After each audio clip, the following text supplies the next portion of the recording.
Nggak, lagian juga kenapa harus ngikutin dia sih? Orang kamu sendiri juga unik. Hai guys, welcome back to my YouTube channel. Kembali sama aku, sama Ria.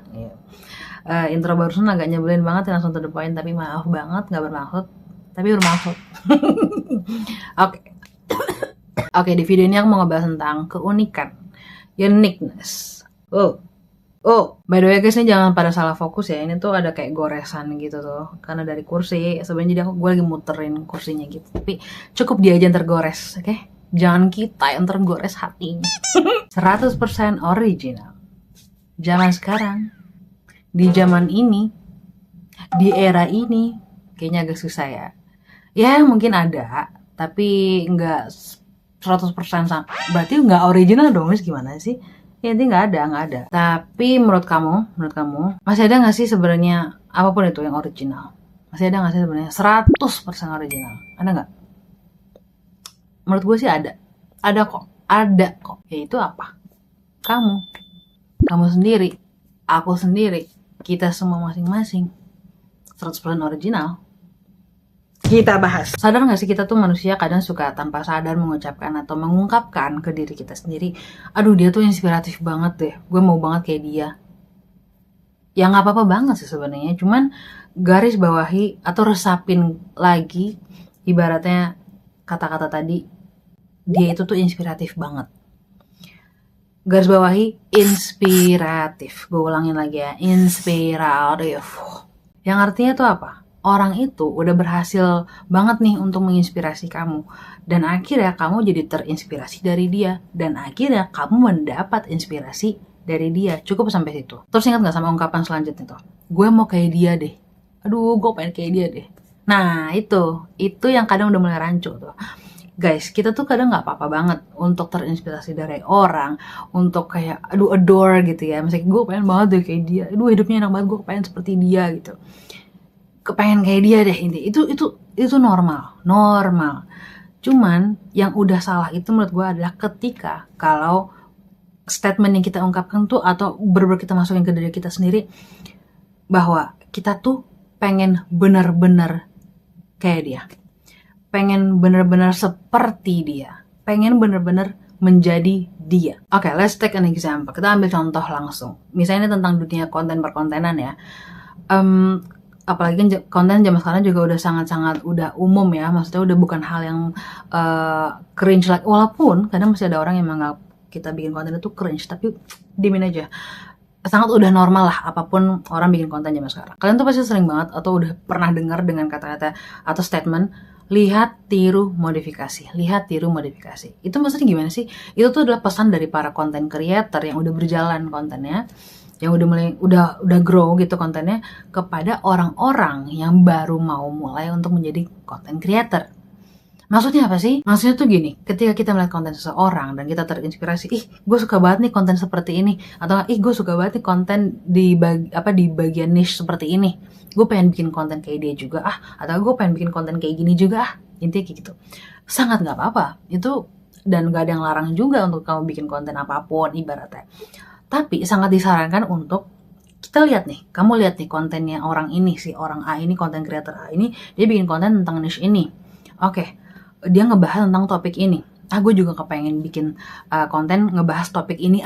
Cukup sampai situ. Itu dari konsep lihat. Kemudian masuk ke konsep kedua, yaitu tiru. Akan tadi lihat, habis itu tiru.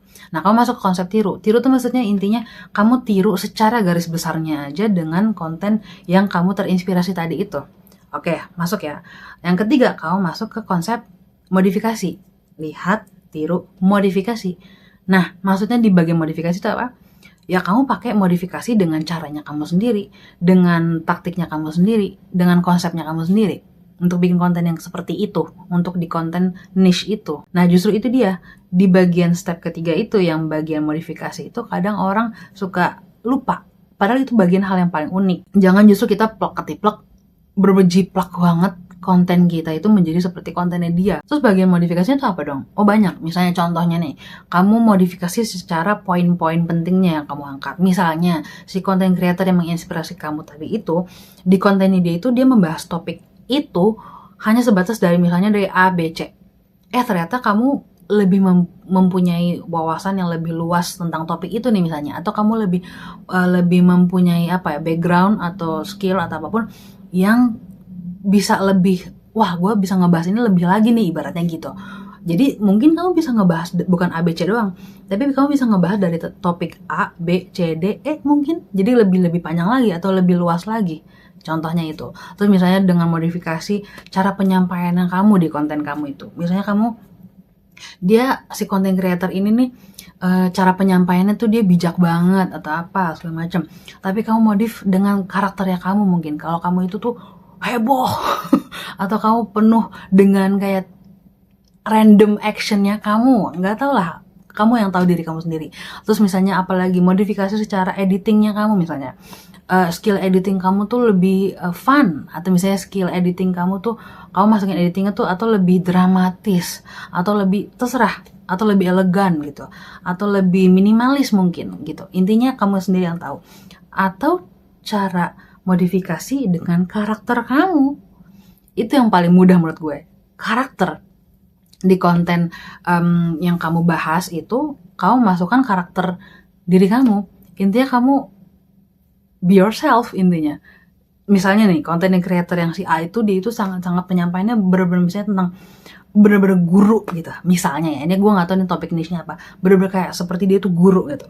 Kita itu harus seperti ini, misalnya seperti itu. Tapi ternyata kami tuh, wah gue gak bisa nih. Gue gak bisa banget untuk seperti ngedikte kayak gitu untuk di konten. Karena lo itu mungkin orangnya lebih fun, lebih apa adanya, lebih gue lo misalnya kayak gitu.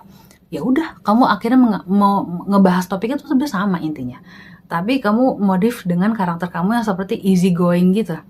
Gimana nih? Kok gue begini kayaknya? Intinya dengan karakter kamu, atau misalnya kamu lebih ceria atau apa, modifikasi dengan karakter kamu. Itu makanya kadang di step modifikasi itu yang bagian orang suka lupa. Bagian modifikasi itu yang kadang kita suka lupa, orang suka lupa. Padahal itu yang paling penting. Jangan cuma sebatas lihat dan tiru. Udah, lihat dan tiru doang, modifikasi nggak ada. Contoh selanjutnya, biar lebih gampang. Kamu tahu nastar? Oke. Siapa sih orang Indonesia yang nggak tahu nastar ibaratnya gitu ya? Walaupun mungkin ada yang nggak tahu, tapi secara garis besar orang Indonesia pasti tahu nastar lah. Di acara-acara besar, ibaratnya udah sangat umum untuk kaum-kaum orang Indonesia itu membuat nastar kayak membeli nastar kayak, intinya udah sangat umum untuk ada nastar di hari-hari besar, ya kan? Iya, betul. Tapi udah tahu gini, nastar itu kan resepnya kayak gimana sih? Intinya resep basicnya nastar itu udah seliweran di mana-mana, ya nggak sih? Kalian cari di Google aja udah ada. Resep nastar ada. Maksud gue tuh udah banyak seliweran jualan nastar, tapi kok masih ada aja yang bikin lagi.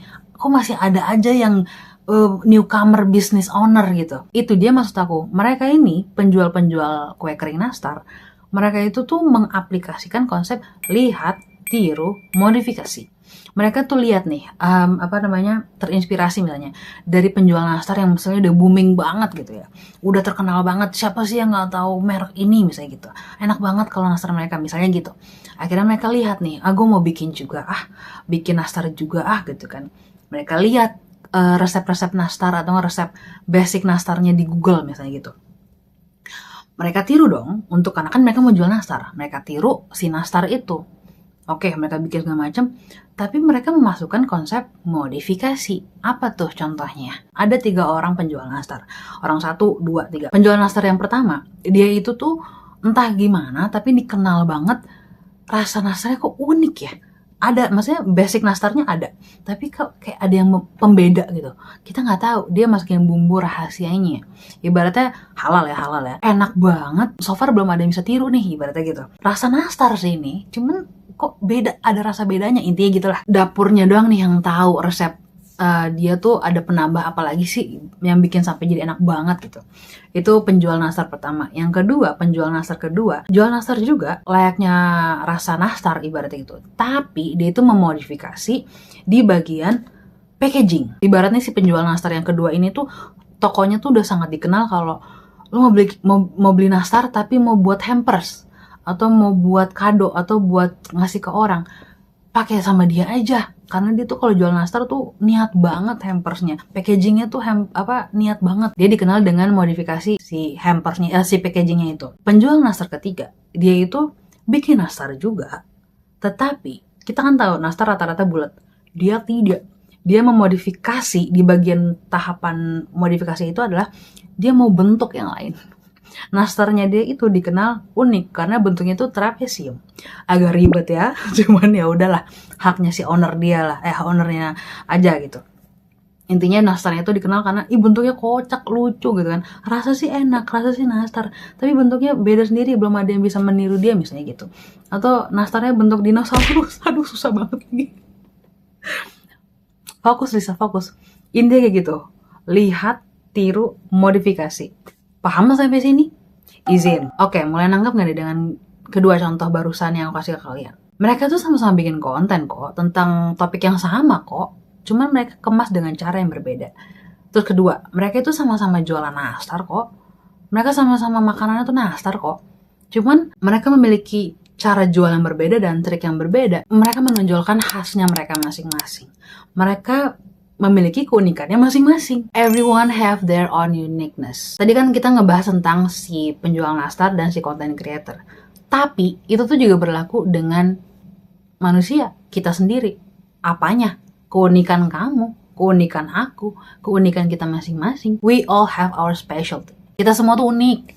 Kita itu memiliki khasnya masing-masing. Masa sih? Iya dong, coba aku jelasin ya. Misalnya nih, kalau kita ditanya atau aku tanya, kamu tuh memiliki keunikan apa? Kamu mempunyai khas apa? Pasti kalau disuruh jawab cepet, mungkin kita terbesitnya langsung tanpa mikir, aku bisa nari, aku bisa nyanyi, atau enggak misalnya ditanya tentang keunikannya orang ini tuh apa? Ya dia jago banget dance-nya, atau enggak ya dia itu pintar banget public speaking-nya. Tanpa sadar kita ngomongnya pasti kayak lebih mikir skill, kelebihannya dia. Iya gak sih? Kalau ditanya keunikan kamu tuh apa? Ya pasti kita rata-rata nggak jawab tentang kelebihannya kamu, tentang skillnya kita. Padahal menurut aku, keunikan manusia, keunikan orang, itu tuh bukan hanya sebatas skill. Iya, serius loh. Terus apa dong selain kelebihan, selain skill? Well, our history, pengalaman hidup kita, journey kita, perjalanan hidup kita, atau karakter kita, our character. Itu termasuk keunikan kamu. Termasuk keunikan aku juga, termasuk keunikan kategori keunikan manusia. Bukan cuma skill doang, gak selalu tentang kelebihannya kamu. Nih ya, bayangin, Tuhan itu tuh keren banget. Udah ciptain kita tuh, setiap manusia tuh dengan rupa yang berbeda-beda, karakter yang berbeda-beda, dan bahkan perjalanan hidup kita juga beda-beda, kisah hidupnya juga beda-beda. Bahkan, udah kayak begitu masih tetap dikasih keunikannya masing-masing. Manusia itu tuh di dunia udah banyak banget. Banyak banget. Ini gue ngomong dunia ya, bukan di Indonesia. Gue ngomong di dunia gitu. Banyak banget manusia. Udah tau banyak banget manusia gitu. Udah beribu-ribu, berapa. Bukan ribu-ribu. Lebih. Tapi masih tetap Tuhan kasih keunikan kita masing-masing. Setiap kita. Gak ada yang sama. Asli. Masih diberi keunikan untuk setiap kita. Ini kalau perlu di bold nih. Setiap kita. Nih gue taruh. Setiap kita punya keunikan masing-masing. Keren banget. Kalian tahu gak kenapa? Karena Tuhan tuh punya rencana yang baik untuk setiap kita. Masing-masing kita. Gue ulangin ya. Setiap kita. Bener-bener setiap kita. Tuhan tuh, gue yakin Tuhan tuh punya rencana yang baik untuk setiap kita manusia. Jadi kadang kalau terbesit di pikiran kamu, kayak kamu mikir atau insecure, ya tapi mah dia sama gue beda. Emang beda, Bung. Beda, emang udah diciptainnya beda. Tuhan tuh ngedesain kita tuh bukan hanya sekedar kayak copy paste aja. Bener-bener Tuhan ciptain kita tuh udah dirancang. Kayak gue mau desain lisan ntar kayak gimana ya, gue mau rancang lisan ntar hidungnya kayak gimana ya, oh ternyata seperti ini gitu. Dikonsepin sama Tuhan. Sespesial itu kita guys, jangan lupa kita manusia tuh spesial. Kamu spesial, aku spesial, kita semua spesial. Sekali lagi aku ulang, everyone have their own uniqueness. Kalisa, tapi aku bingung, aku masih nggak tahu keunikanku tuh apa. Well, I don't know. Ujung-ujungnya cuma kamu sendiri yang harus dan bisa tahu keunikan kamu itu apa. Let me give you another example. Terakhir, ini contoh terakhir. Contoh misalnya ada satu orang nih, di masa hidupnya itu dia ada satu momen di mana dia itu diizinkan sama Tuhan untuk melewati fase mengalami penyakit yang berat, yaitu kanker. Tetapi di masa-masa dia melewati masa pengobatan, di masa-masa dia bolak-balik rumah sakit, di masa-masa dia mengalami kemoterapi berkali-kali, dia tetap dengan karakternya yaitu menjadi badut bagi keluarganya. Masa-masa dia berat segala macam, dia tetap masih menghibur tuh bukan badut ya, maksud gue menghibur, dia tuh menghibur keluarganya dengan karakter kepribadiannya dia lah, intinya gitu. Emang dia tuh anaknya ibaratnya tanpa dia sadar dia tuh ngelawak, intinya gitu lah. Bahkan tanpa sadar dia suka ngetawain dirinya sendiri gitu, walaupun dia tahu nih dia lagi sakit banget atau dia lagi menderita banget, dia masih bisa-bisanya nih orang ngetawain orang atau ngetawain dirinya sendiri gitu, apa dibikin jokes gitu. Sampai pada akhirnya dia puji Tuhan sembuh, dia tetap dengan karakternya itu, yaitu menjadi badut. Salah, maksudnya jadi pelawak untuk keluarganya ya. Intinya dia masih menghibur lah, intinya gitu. Itu adalah kisah saya. Mungkin untuk orang-orang yang udah pernah, kalian maksudnya yang udah pernah nonton video sebelum ini, udah sempet ada tahu kalau gue tuh pernah mengalami fase kanker ya di masa muda saya. Iya, gue pernah mengalami fase itu. Bahkan akhirnya gue sampai di fase operasi. Itu juga udah gue alamin di kaki gue, kaki kiri. But here I am now. Ini dia saya. Puji Tuhan dikasih kesembuhan. Puji Tuhan gue bisa melewati fase itu. Gue gak akan pernah bisa melewati itu tanpa adanya Tuhan Yesus di hidup gue. Ini Tuhan yang gandeng gue lah selama gue mengalami fase-fase itu, fase berat kanker itu. Ini bukan gue mau pede atau gimana ya, maksudnya ngasih contoh kok diri sendiri. Ya enggak, ini cuma biar gampang aja lah intinya. Karena gue bingung ngasih contoh apa yang paling lebih relate gitu. Ya udah diri sendiri aja. Jadi kalau misalnya dengan yang tadi gue ceritain itu, Lis, lu deskripsiin dong keunikan diri lo. Jadi kalau misalnya gue lagi mau mendeskripsikan Lisa Amadea nih, sosok Lisa Amadea itu gimana? Oke, gue itu adalah orang yang ceria, gak gampang nyerah, demen ketawa. Terus kalian sangat bisa untuk nanya, iya apanya yang unik tuh? Banyak kan di luar sana juga orang yang ceria, gak gampang nyerah, maksudnya humoris gitu ya, terus gampang ketawa. Banyak banget tuh orang kayak gitu di luar sana. Oke, well iya betul banget. Cuma gue punya keunikan. Gue adalah orang yang ceria, gak gampang nyerah, demen ketawa, dan pernah mengalami fase kanker. Maksudnya Lis, lu bangga gitu dengan lu pernah mengidap kanker? Well no, aku gak bangga dengan itu, tapi aku bersyukur telah diizinkan mengalami fase penyakit kanker itu. Bukan bangga sih sebenarnya, tapi lebih ke bersyukur aja. Karena Tuhan udah sempet ngizinin gue untuk mengalami, gue gak pernah mau nganggep fase gue sakit kanker itu adalah musibah gitu ya, tragedi. Gue gak pernah mau menganggap itu di hidup gue adalah musibah. Cuman gue selalu menganggap kayak, gue diizinin nih sama Tuhan untuk mengalami fase itu. Untuk apa nih gitu. Gue diizinin untuk mengalami fase sakit kanker itu untuk apa nih dampaknya, nextnya gitu kan. Itu. Jadi gue nganggep karena gue bersyukur karena gue sempat diizinin sama Tuhan untuk mengalami fase sakit itu. Ya jujur gak enak banget lah. Siapa yang bilang, maksudnya lu kok bisa sih kena kanker tapi senyum-senyum bilang kayak gue diizinin. Pada saat itu sakit, pada saat itu menderita, pada saat itu maunya kayak meronta-ronta, takut, khawatir akan penyakit. Cuman akhirnya pada saat ini gue mengerti nih kenapa gue sempat diizinin Tuhan untuk mengalami fase ini. Walaupun gue belum bener-bener mengerti kenapa gue dikasih pada saat itu kena sakit. Cuman perlahan gue udah mulai mengerti. Siapa tahu dengan begitu dampaknya untuk gue sekarang. Siapa tahu gue bisa menjadi berkat bagi teman-teman mungkin yang pernah atau yang sedang mengalami fase itu saat ini, atau misalnya lagi mengalami fase kena penyakit lain, misalnya gak harus kanker, pokoknya lagi di fase berat itu, atau fase apapun deh, fase kalian yang berat banget. Siapa tahu gue bisa menjadi berkat untuk teman-teman. Maksud gue tuh detailnya, siapa tahu dampaknya itu adalah gue bisa menjadi berkat untuk kalian yang menonton dengan masalah kalian apapun saat ini, entah tentang penyakit atau mungkin kalian lagi di opname saat ini. Terus yang tadi yang mau menyerah jadi semangat lagi mungkin, I hope so. Terus juga mungkin yang tadi yang udah mau patah semangat atau udah mau udahlah berhenti aja apapun yang kalian lagi lakukan saat ini, semangat lagi atau jadi kebus lagi. Siapa tahu kan gue bisa menjadi berkat untuk kalian gitu kan. Gue ngerasanya gitu. Karena gue bukan asal ngomong aja nih ibaratnya gitu. Karena gue udah pernah mengalami kok fase kayak kalian. Contohnya tentang penyakit tadi misalnya. Kalau kalian tentang penyakit juga gitu ya. Karena gue bukan asal ngomong contoh, ayo semangat kan. Enggak, karena gue udah pernah mengalami fase itu juga kok. Gue bisa, kalian pun juga bisa. Ibaratnya gue ngerti kok posisi kalian capeknya di kemoterapi, belum oke, udah masuk lagi obat kemoterapi. Gue ngerti kok masa-masa ibaratnya bolak-balik rumah sakit, capek, jenuh, maunya rasanya udah nyerah aja, ngerti. Gue ngerti rasanya punya rambut panjang dulu, bahkan rambut gue dulu agak-agak apa namanya, agak-agak berwarna gitu. Terus tiba-tiba bles, botak gitu kan. Sedih nggak jadi cewek? Sedih. Terus habis itu gue juga ngerti kok masa-masa rambut dari panjang tiba-tiba cuma hanya sehelai-helai. Kayaknya yang di karakter apa tuh namanya, Harry Potter ya. Ntar gue kasih lihat gambaran. Kayak gitu, gue ngerti kok perasaan itu. Bahkan juga gue tahu rasa sedihnya, takutnya, khawatirnya dengan pada saat mau menjalani suatu operasi itu gitu kan, di kaki gue gitu kan. Bahkan gue sangat mengerti dengan rasanya kalian yang takut akhirnya ada titanium di kaki kalian, ada pen di kaki kalian. Lagunya Katy Perry tuh, I am titanium. Iya, ibaratnya jadi karena ya emang gue gak asal ngomong semangatin kalian doang atau gimana kalian, karena ya gue udah pernah mengalami fase itu dan gue mengalami pribadi gitu.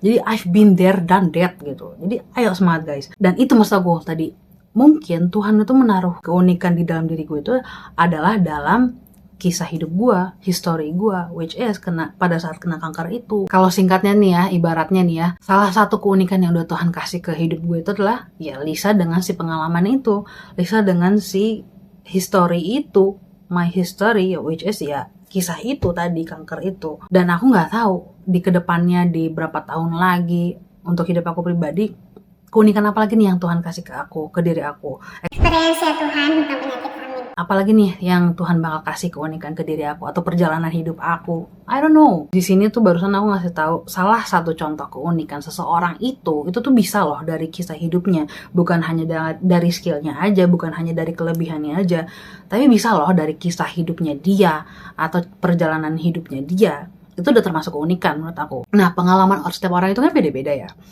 Nah itu, dan pengalaman kamu pun yang nonton ini juga pasti beda-beda. Maksudnya berbeda maksud aku. Nah itu yang harus kamu tahu, dan itu yang harus kamu cari tahu. Keunikan gue tuh apa sih? Belum tentu hanya dari skill kamu doang. Kamu bisa menjadi berkat bagi orang lain, atau kamu bisa berguna bagi sekitar kamu tuh dari keunikan kamu tuh apa nih? Misalnya dari karakter kamu kah? Atau dari mungkin kamu pengalaman tentang di bagian bidang pekerjaan nih, kamu uniknya dalam hal apa? Ya intinya baik lagi dengan yang tadi aku bilang, keunikannya setiap orang itu tuh beda-beda guys, berbeda-beda. Mungkin bisa dari pengalaman hidupnya dia, historinya dia, atau dari perjalanan hidupnya masih ongoing gitu ya. Itu keunikannya dia, atau misalnya dari karakter. Bisa juga keunikannya kamu atau keunikannya seseorang itu dilihat dari karakternya dia. Kayak apalagi karakter macam-macam kan, beda-beda. Intinya gitulah, keunikan setiap orang itu beda-beda. Knowing you're special. Yes, ini adalah poin yang dari tadi aku tunggu untuk aku bahas dan ngasih tahu kalian, itu adalah knowing you're special because you are special. Ketahuilah keistimewaan kamu karena kamu emang spesial. Terus caranya gimana biar bisa tahu spesialnya aku tuh apa? Well, know your own personality. Kenali kepribadianmu sendiri. Know and accept your own history, your own journey. Ketahuilah dan terima segala historinya kamu. Maksudnya kisah hidup kamu, segala perjalanan hidup kamu. Dan terima itu semua. Dan menurut aku yang paling gongnya itu adalah gimana kita biar bisa menonjolkan keunikannya kita. Be your own truly self. Jadilah dirimu apa adanya. Your truly self. Jadi ingat ya pemirsa, kata-kata hari ini itu apa? Knowing you're special because you are special. Yaudah, itu aja untuk videoku hari ini. Mudah-mudahan videoku bisa menjadi berkat untuk kalian yang menonton. Boleh di-share juga ke siapapun, teman terdekat, orang terdekat siapapun, yang siapa tahu juga kamu bisa menjadi berkat untuk dia dengan kamu share video ini. Dan jangan lupa untuk di-like kalau kalian suka video ini. Jangan lupa untuk di-subscribe juga. And I will see you in my next video. Bye-bye. Adios.